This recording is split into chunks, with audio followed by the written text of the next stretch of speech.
We'll be providing simultaneous translation, English to Spanish, Spanish to English. You can select that option on the bottom part of your Zoom screen. If you have any doubt regarding this option, we'll be assisting you at that respect. If you have questions for the speaker during this session, you can write them in the Zoom or YouTube chat. Please do not forget to mention your name and institution once you write the question. Once the session ends, we'll be posting the replay in www.eventos.flor.net.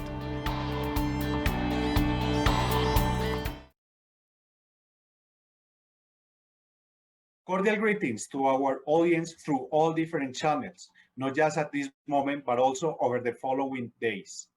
We are pleased to offer this section of the conference entitled Navigating the COVID-19 Shock, a Central Banker's Perspective, which will address current issues of relevance for the macroeconomic and financial stability. The world and our region are dealing with an unprecedented shock, with major implications on fiscal, financial, and monetary policies. We will discuss this latter issue in particular in this session. The moderator for this session is Jose Dario Uribe, our executive president. For 12 years, he was the general manager of the Banco de la República, Central Bank of Colombia, after serving as the central bank's technical manager and deputy manager of economic research. He has also been professor of economics at the Universidad de los Andes and the Universidad Javeriana in Bogotá, Colombia. This session was pre-recorded, and due to technical problems, we will provide a selection of that dialogue with the main messages. Without further ado, I yield the floor to Dr. Jose Dario Uribe. Welcome to our new webinar of the Latin American Research Fund. This is our second webinar in the 34th FLAR Conference of Central Banks and Official Institutions. His title is Navigating the COVID-19 Shock, a Central Banker's Perspective. And we have a very special guest to provide this perspective, Stanley Fischer. Stan was vice chairman of the Fed and governor of the Central Bank of Israel. Moreover, he held key positions at the International Monetary Fund and the World Bank. Many of us learn a great deal from his textbooks and articles. He has also held important positions in the private sector at Citibank and currently at BlackRock, the entity with which we are holding this webinar. As it may appear natural, when we talk about the central banker's perspective, let's begin by addressing inflation. First, I would like for us to talk about inflation in advanced economies. Different indicators of inflationary pressures in advanced economies suggest that these inflationary pressures will prevail in the short term. But we know that there is high uncertainty. How do you see inflation in advanced economies on an 18 to 24 months horizon? Well, the problem that the Fed has been trying to deal with before the coronavirus came on the scene was finding a way of getting the inflation rate up to the target of 2%. People like you and me, Jose, probably spent most of our lives trying to get inflation down. But recently, we're trying to get it up. And I don't think that there's a whole lot of probability at this moment that we're going to go very fast, well above the target. As you know, the Fed has been trying to figure out how to modify the way it sets the interest rate and its aim to inflation. And as of now, it's still below 2%, the inflation rate. And we haven't seen much yet in the way of it going up. The component that has been most difficult before the coronavirus came was simply that for whatever reason, one couldn't get the inflation rate, at least in the United States, very close to 2%. I think one has to be a bit more realistic than possibly people who look at the inflation problem, which is that actually the Fed was 0.2% or 0.3% below 2%, and I myself feel that that our ability to measure the inflation rate is not so terrific that we should want to change the whole way we run things of about 0.3% of GDP, of inflation. But certainly there are people who argue, and one has to give some weight to that, that yes, right, 0.3% is fine, but we've been well below the target inflation rate for nearly a decade in the United States. And well, when you start adding things up, 0.3%, actually it's more like on average 0.6% of inflation for 10 years is different in what it does to long-term contracts than would be the case if we were just bouncing around the 2% level. But we've been systematically below it for quite a long while, and we were trying to get the rate up, and we didn't.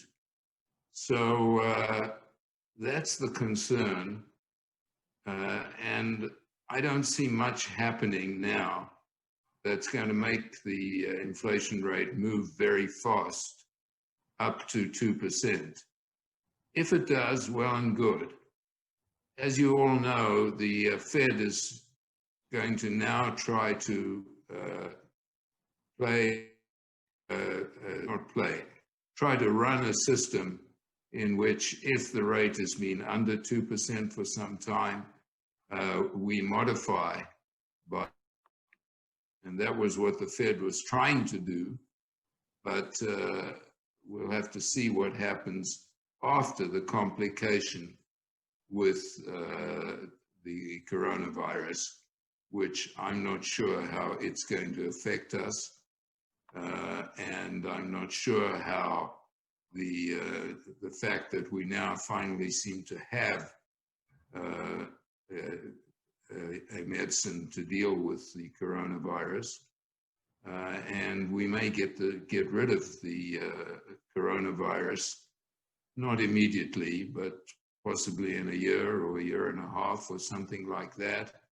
And then we could go back to what we were trying to do before we met the coronavirus, and for a while really had a very difficult time figuring out what to do.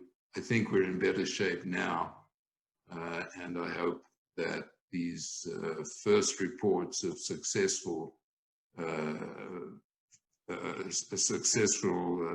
injections to deal with the coronavirus are correct, and that they will figure out how to get a lot of several 100 million coronavirus injections.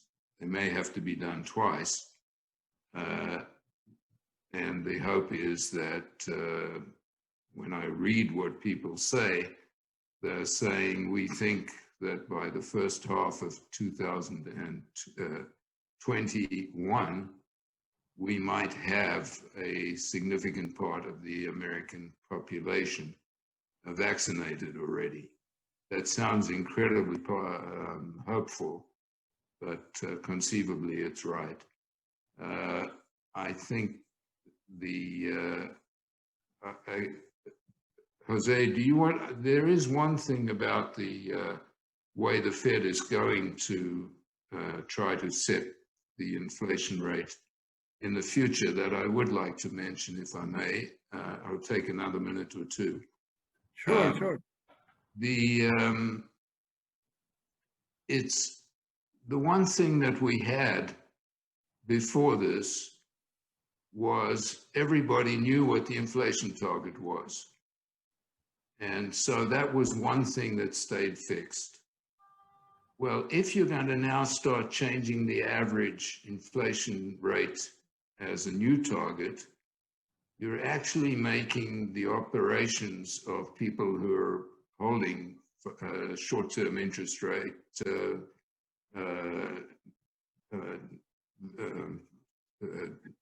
money, you're actually making their lives more difficult in the short run. And there's going to be, I think, some difficulty in getting the system to work in a way that doesn't get people saying, geez, it used to be much simpler in the past. We knew where we were expected to go. This way, we won't know how well, we don't know how well we're supposed to do 6 months from now. I think that's going to be quite a complicated development as they begin to put it in place. And I hope it doesn't have a serious effect on the I think that trying to keep the average inflation rate right is actually better than just keeping the target right constant all the time. But it does complicate the job of the central bank, having to change the target short-term inflation rate. Yes, but you say that you think that the inflation will remain low, but when we look at variables, indicators of long-term inflation expectations in the U.S., we find that market-based indicators show that the inflation expectations are close to target, and the specialist surveys place them around 2% or slightly above. So it's Sorry, go ahead. Don't you think don't you see any type of risk that long-term inflation expectations in the U.S. for any reason at some moment will an anchor or detach upward or downwards from the long-term target inflation? I think that is going to be the critical thing about how they run the system, as to whether they have a way of knowing when to go. There will be times at which they need to reduce the inflation rate. They haven't done that for a long time. But when they start doing that, I think that the job of the Fed becomes much more difficult. I do think that in the beginning, they're not going to face a situation where the interest rate, where the target inflation rate first goes up quite a bit and then comes down quite a bit.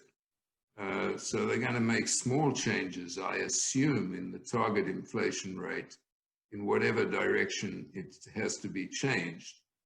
And they haven't run that system yet. And that's not a simple system to run. And I think it'll be a very interesting one.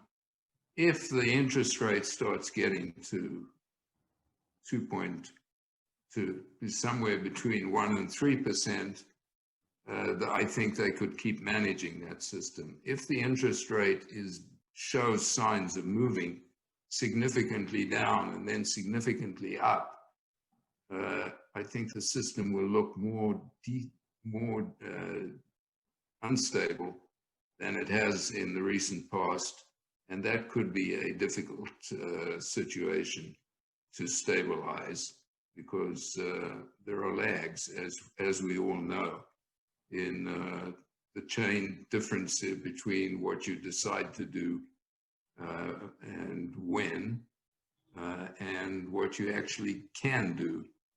And I think this is going to be a system that tests the Fed more than seems to be.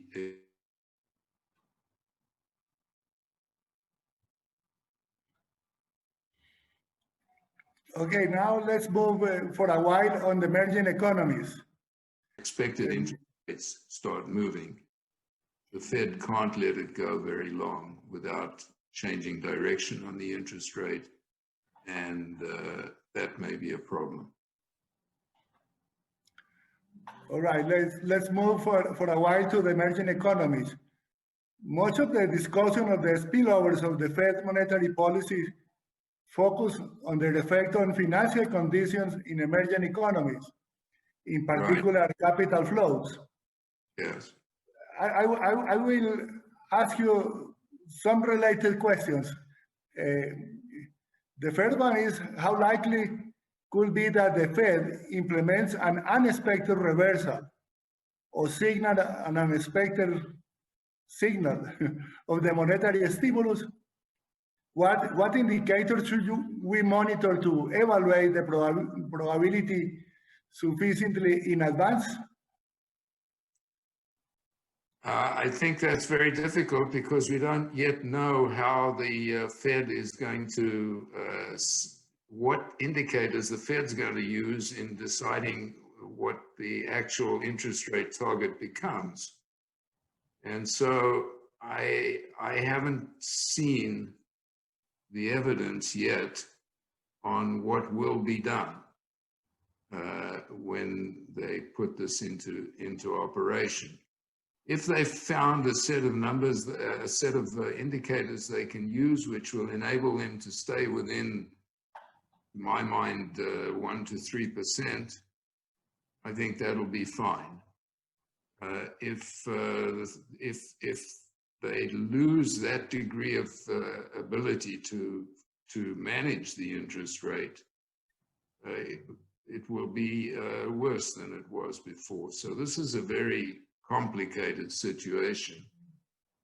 And I think the main thing that I have confidence in is that I really do respect my former colleagues in the Fed.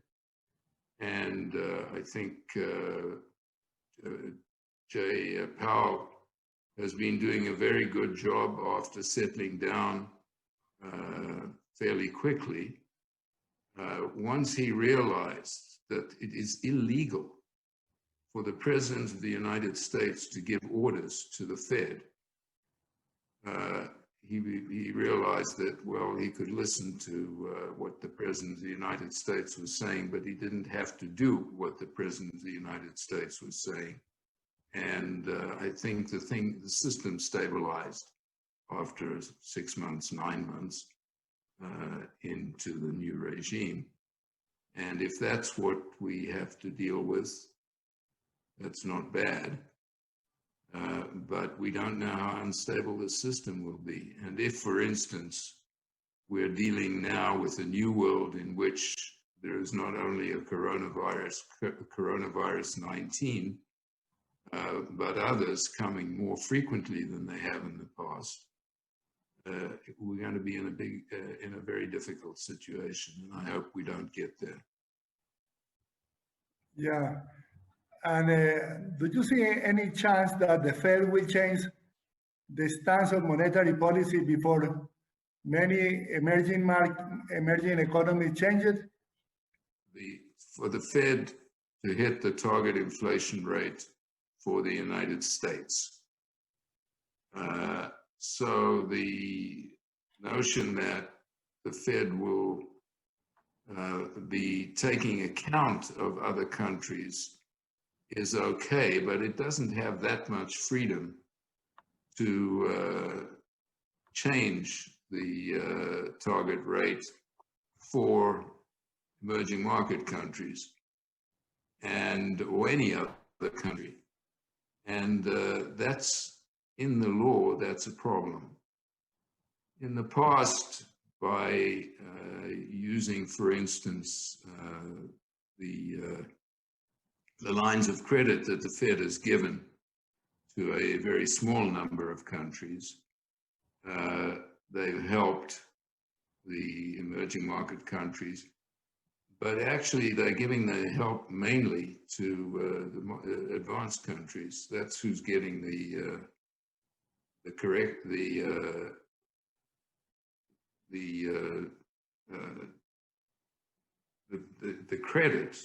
that the Fed is giving to other countries. They're not giving it to emerging market countries. They're giving it to advanced countries who need the help. And so it's going to be, it could be more difficult. It could be okay. It just depends on how the system works after we've started with the new methods of running the system. And those methods may be very complicated and may be very difficult to do. So I sounded very confident about my colleagues, but the reason I was confident about my colleagues in the Fed was that I've worked with them and that I am pretty sure that they will find ways of running the system in a way that does not destabilize the less advanced countries. But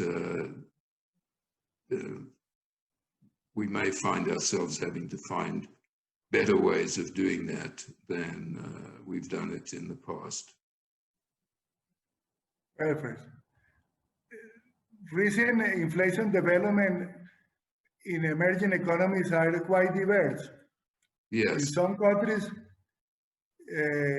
it stands at levels similar to those of advanced economies with very, very low inflation rates in some Asian countries and even here in Latin America too.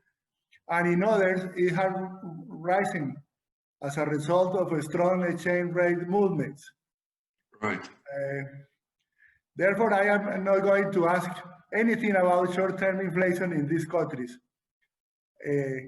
I will rather like to know your opinion on an issue that could strongly trigger their inflation in the future, which is related to the extremely high levels of public debt in emerging economies, the so-called fiscal dominance of monetary policy. How high do you think, do you believe is the risk of fiscal dominance in emerging economies, and how can central banks deal with this threat? Advantage in the current situation, which is that the interest rate is very low. And we talk all the time about the debt ratio, but it shouldn't be the debt ratio, it should be the debt servicing ratio. That is the what you're looking at in asking what is the burden on the on other countries. And actually, through good luck, and as of now, I think that problem is being handled quite well. The United States, for instance, the ratio of interest to the debt is actually not gone up, because the interest rate has gone down as the Fed has had to try and stabilize the economy. And so we're in a situation which is manageable at very low interest rates, and may be not that manageable if the interest rates start going up. And when the interest rate starts going up, that's going to be a quite difficult situation. And the Fed and other countries will have to try to keep the ratio of debt payments to GDP, more or less constant, which means that they will have a hard time at times keeping the inflation at a level that it should be at. That's my interpretation. Okay. Fiscal imbalances and high public debt are characteristics of both advanced and emerging economies. Right. And let's suppose that some countries have the leadership and the political will to implement a fiscal consolidation plan. Right. When and how taxes versus expenses or transfers should fiscal consolidation be implemented in countries that need it? That's a matter of political economy, what the country thinks it needs, more taxes or less taxes, more spending or less spending. And it's very hard for outsiders to announce you should be doing more spending on health, let us say, or education, let us say. And you should raise taxes. And the other side would be, well, we haven't done too well on getting the growth rate up, and we need to do something which will enable us to allow people to spend more money. So it's going to be a question that is dependent on where the country is and what the values are. And some countries are more conservative on these things, and some countries are anything but conservative. And so you have to watch the balance of payments to GDP very carefully all the time if you don't want to get out of control. And getting out of control in a new situation with different methods of doing monetary policy, all that is very, very difficult. And the central bank will have to be watching the economy very well and watching its interest rates much more carefully than it has done in the last 10 years, let us say. So that's part of what may be a difficulty that is going to arise in the future. And I have for each country some ideas about what is probably useful for them to do to maintain the stability of the inflation rate. But as to the speed at which monetary policy works and other things, I think there's going to be significant variance in the mechanism that goes from the interest rate to the economy itself. And there may not be a simple rule. We don't yet know that. And if there isn't a simple rule, we're going to have to be very careful how we run monetary policy. Well, we always have to be very careful how we run monetary policy, but having another goal, namely the interest rate, will complicate life for the central banks. What about the when to implement fiscal consolidation?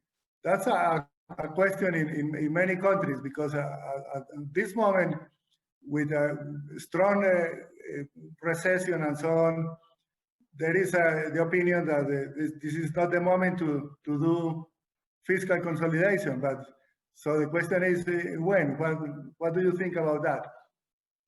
Well, I don't know which countries we're talking about. I'm currently actually talking to you from Israel, and it's clear that the need to keep the government spending under control and keeping the budget more stable is very, very important. And at the moment, the government of Israel is running the country without a budget, which is pretty amazing to me.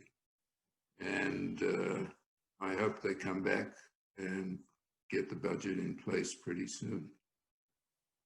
Okay, so when do you think that we will be able to talk about a sustained recovery of the world economy? When do you think that we are out of this mess that has been caused by the COVID-19 virus?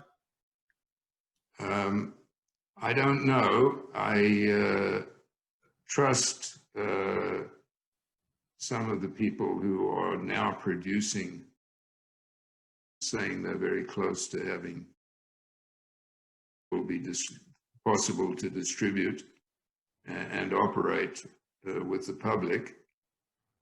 And when that happens, I suppose within 6 months is a number that I keep seeing. I think that sounds fairly optimistic, but that's what has been said by some of the people who are working with these new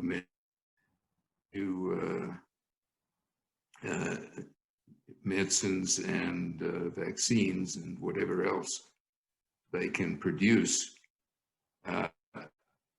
If we can get that into something close to the way the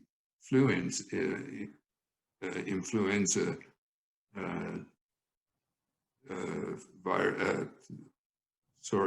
vaccines work, we will find that those more or less take care of the viruses and enable us to go back to thinking about the need to get the fiscal and monetary policies organized. And there will be a lot of research going on.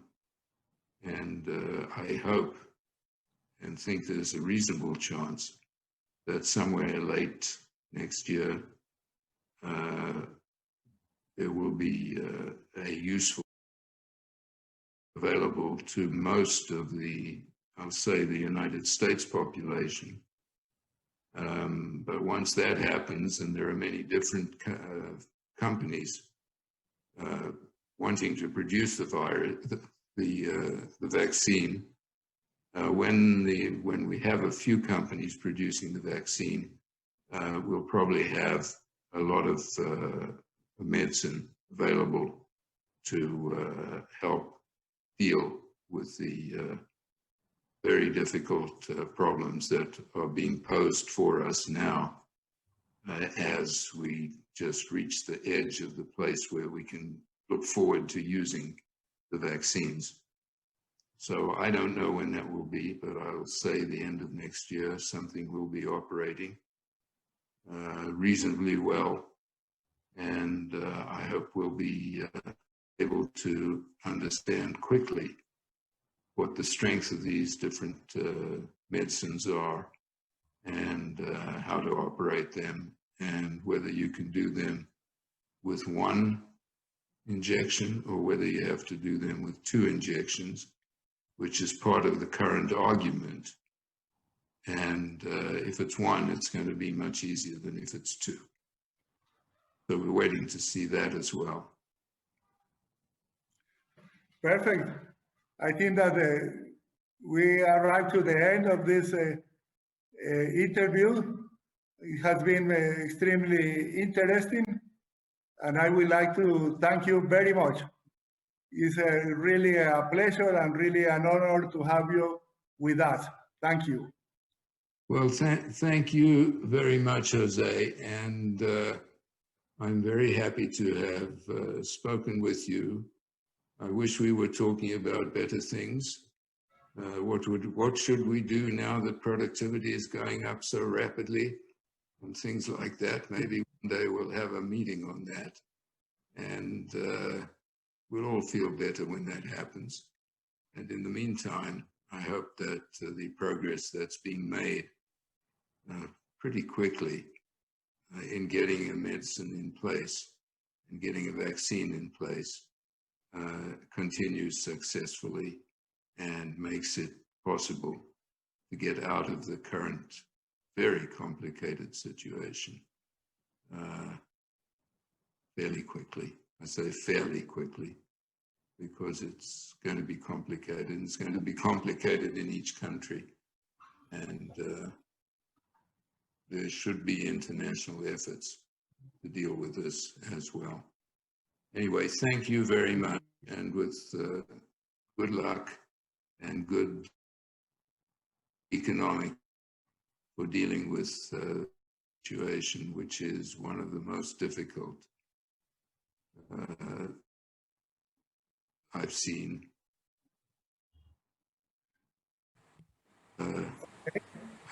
Thank you. Well, what a wonderful session. Thank you so much, Professor Stanley Fischer, former Vice President Chairman of the Federal Reserve. Also, many thanks to our Executive President, Dr. Jose Dario Uribe. Also, many thanks to BlackRock for making available Dr. Fischer today. Many important and interesting insights are brought to us by these two figures. In particular, today we also receive great news on one of the subjects covered by Dr. Fischer, that we have at least 2 vaccines with 95% efficacy, which is great news for the planet.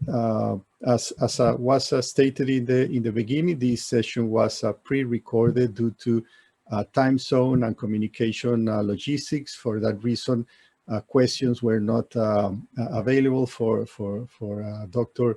Fischer. However, tomorrow we do have another very impressive session with Professor Robert Merton, Nobel laureate, and then questions will be possible in that instance. Without any further ado, we thank you very much for accompanying us once again, and we look forward to seeing you tomorrow once again with us. So until then, so long. Thank you so much. Take care.